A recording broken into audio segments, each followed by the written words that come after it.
January of this year, I went to Cape Coast for a solo trip. And when I went there, one of my friends made Fante Fante recipe for me for the very first time, and I posted it on my socials. But a lot of you were in the comments saying that that's not how Fante Fante is made, so we should come again. So I went back to do my research, and then I decided to give the recipe another try. A couple of things that people mentioned in the other recipe is that Fante Fante is made with palm oil. In that recipe, we use vegetable oil. Other comments included using fresh fish and not frying the fish. So in the other recipe, we actually fried the fish because the person making the recipe did not like the taste of fresh fish. But for this recipe, I decided to actually stick to the original recipe and how it is done based on the research and the comments I got from my followers. So I actually got this fish from Cape Coast. When I was coming from Cape Coast, I bought a lot of fish and I used this fish to make the recipe. I cut my fish into different sizes. This fish was actually very big, so I cut it into different sizes and then I went ahead to season the fish and set it aside. So it's extremely important to season the fish if you want the fish to have a very nice taste. For seasoning of the fish, you can actually use any spice or any seasoning that you want. For mine, I washed the fish and then I used all-purpose seasoning from one of my favorite spice brands called Yindi Spice. I also use some Kelly Willy spice because it has certain ingredients that I wanted to use. So complete seasoning and Kelly Willy spice. I added a little bit of seasoning cube to it as well because this is completely natural to enhance the flavor. Furthermore, when I added some salt, I went ahead to rub all of that in the fish so that it could marinate properly. And after that, I set it aside for I think about an hour or so.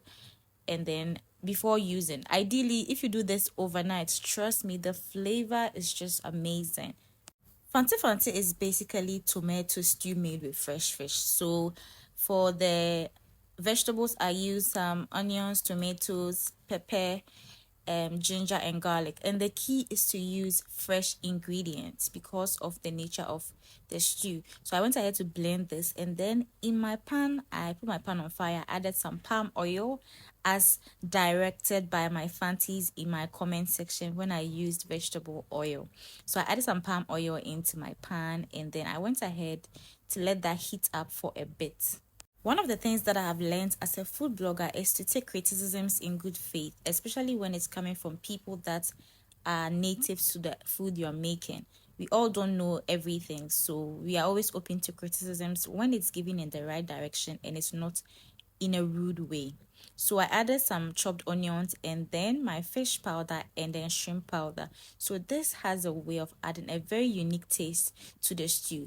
Actually, after discovering the aroma and the taste that shrimp powder and fish powder gives to stews, almost every stew I make, I add it to it. I'm telling you guys, go and try it. I then added my blended pepper mix into the stew. When I was actually making this recipe, the light went off, so I had to grind this in an apotoiwa with my hand. It was quite stressful, but the stew wasn't a lot, so I was able to manage. After this, we are going to give it a good stir so that everything can be well incorporated. And then we're going to cover it for us to cook for about 10 minutes. Then I went ahead to add my seasoning. I added an all-purpose spice. And you can see the stew here is looking so good already. It was smelling amazing.